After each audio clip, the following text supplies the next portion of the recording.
Hey guys, Greg here. Sad day today. Eddie Van Halen dead of cancer at age 65. And I'm going to go over some of my thoughts about Eddie, and especially some things that you probably didn't know about Eddie. And, I've been playing guitar for 40-ish years. Playing very mediocre, but Eddie was a big influence on me when I was younger. And thought I'd share a couple things with you. You're watching the channel called Vinyl Rundown, by the way. It's my channel, and I've got all the records here. I'm not going to spend a lot of time talking about them, but since my channel is mostly about collecting vinyl, of course I got all the Van Halen records. And there's a lot more to his story than people are aware of, so I thought I'd go over some little-known facts about Eddie. By the way, we're listening to the Zero demo made in the late 70s. Supposedly Gene Simmons helped shop this around and helped Van Halen get a record deal. They've got a lot of nice songs that have never been released on a major label. Might be available on bootlegs. You can certainly hear them on YouTube, like we're doing now. So where do we begin? So Eddie's real name was Edvard Ludwig Van Halen. He was actually born in Amsterdam in the Netherlands, also known as Holland. And he came from a family that was fairly musical. His father was a professional classical musician, played clarinet, piano, and I think saxophone. And the influence of classical music on Eddie's music, I think, is not very well recognized by the rock and roll fans who might not know much about classical music. But you certainly know that Eddie's son is named Wolfgang, and he is, in fact, named after Wolfgang Amadeus Mozart. And in some of Eddie's playing, especially the finger-tapping stuff, to me that sounds very much like a Bach fugue in some respects. Eddie actually studied classical music as a kid. He and Alex both studied classical piano. Now, Eddie says he never learned how to read music, which I believe, but he did study with a semi-well-known piano teacher here in the Southern California area. And Eddie actually won a piano competition when he was fairly young, probably 12 or 13 years old. And Eddie claims he didn't read music, he just listened to the piece and played it by ear, which is a pretty amazing feat. So at a very young age, Eddie was showing some real musical talent. What's next? I want to talk about Eddie's influence on guitar players and the equipment. Now, I'm a guitar player, and I was very much influenced by Eddie when I was a youngster, high school, junior high, which was a long time ago. But I went ahead and got one of those guitars made, which I'll show you real quick, influenced by Eddie. But I'm going to refer to this throughout the little presentation here. What kind of guitar is that? It's a no-name guitar, what we now call a Frankenstrat. So Eddie was really the first person to popularize the idea of taking a Fender Stratocaster type body and throwing in a Gibson style humbucker pickup. That's a 2-coil pickup that has a much fatter sound than the single coil twangy pickups that you hear on Fenders. Now, not only did he put the humbucker in, he took out the other pickups. So I made these black so you couldn't see them, and white so it looked like I only had one pickup from stage, but in reality I got 3 pickups here. But Eddie only had one pickup, the lead pickup. That's all he needed. He didn't need a rhythm pickup. He was the lead guitar player. What did he need anything but besides a lead pickup for? But Eddie actually created and made his own pickups in the early days. He did what we call hand winding. And pickups have this very thin cable or wire on them, so you have to wind them like thousands and thousands of times. It's actually very tedious. It's done by machine today, obviously. But because he was doing it by hand, it's very uneven. So today we call that scatter wound, where the winds are just kind of all over the place, which has a grittier, more distorted, beefier sound than a pickup that's wound very carefully and all the winds are perfectly in line. So one thing he did with his pickups, wound by hand, he also overwound them. He put more windings on them than pickups normally would have. And that's now a common thing. I'm not saying he invented that, but he was certainly well known for overwinding his pickups, putting more wire on there than maybe the pickup was designed for. and that also contributed to a beefier sound, higher output for sure, higher output and maybe more mid-range boost. Other things that contributed to Eddie's sound, what he did with his amplifiers, and this gets really controversial, believe it or not. Eddie talked about, well, he played Marshall stacks, obviously, in his early days also, before he came out with his own Eddie Van Halen signature amp brand.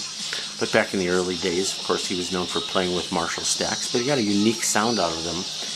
And this is controversial because he talked about, and I think this was done in an interview a long time ago, probably the 80s, talked about adjusting the voltage on an amplifier. And that's not only controversial in the truthfulness of that statement, but it's also dangerous.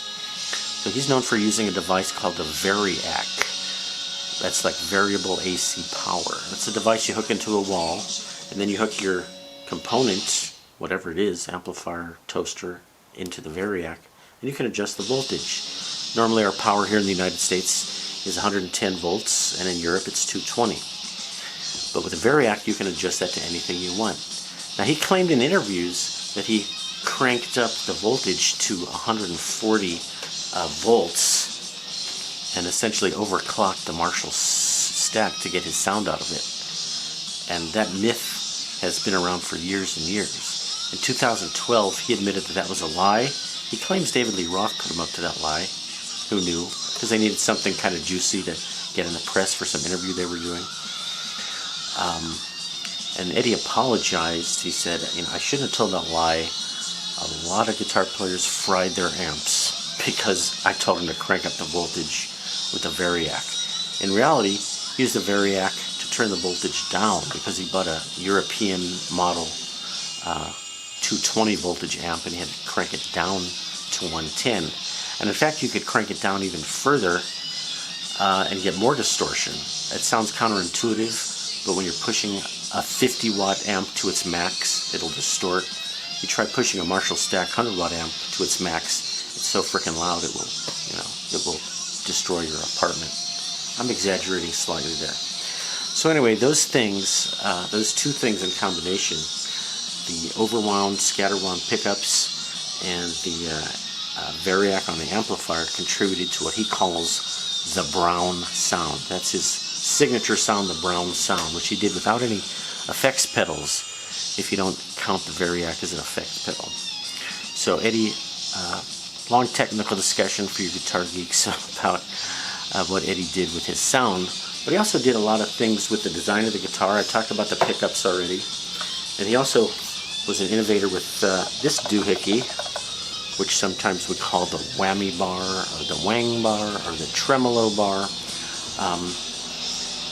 In the early days of the Stratocaster, heavy use of this thing would detune the strings. They would fall out of tune real quick. So they came up with something, special kind of bridge. This one's called a Kaler, and actually I have a Floyd Rose nut at the top, but it's called a locking nut, so screws lock down the strings, they can't slide back and forth.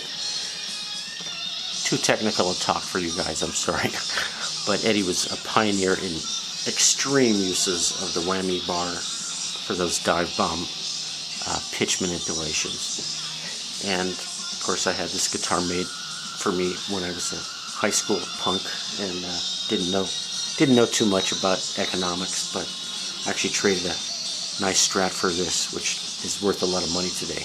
And he also famously painted his guitar with the he put the masking tape and he painted it red and white and black with the fancy stripes. So I put red stripes on this guitar and walked into a jazz band with red stripes on this thing, and I thought I was cool. Maybe I was just a tool, I don't know. I did aspire to Eddie Van Halenism back in those days, but I'm a mediocre guitar player at best, guys. So we went over the everything. I think it's about all I was going to add to the Eddie Van Halen legacy, guys. I guess I would also say that his playing as a keyboard player was influential to his guitar playing. Most guitar players playing rhythm are just playing. can't play that song. We'll get in trouble when we play that song. We'll skip ahead.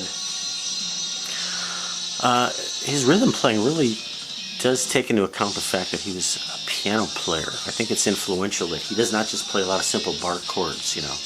A major, D major, E major. He does a lot of weird voicings, inversions. He uses a lot of lower thirds, minor thirds and major thirds in his chords, and a lot of voice leading, a lot of techniques that you just don't hear other guitar players do. So his classical upbringing, his piano playing, his father's love of classical music, his own love of classical music.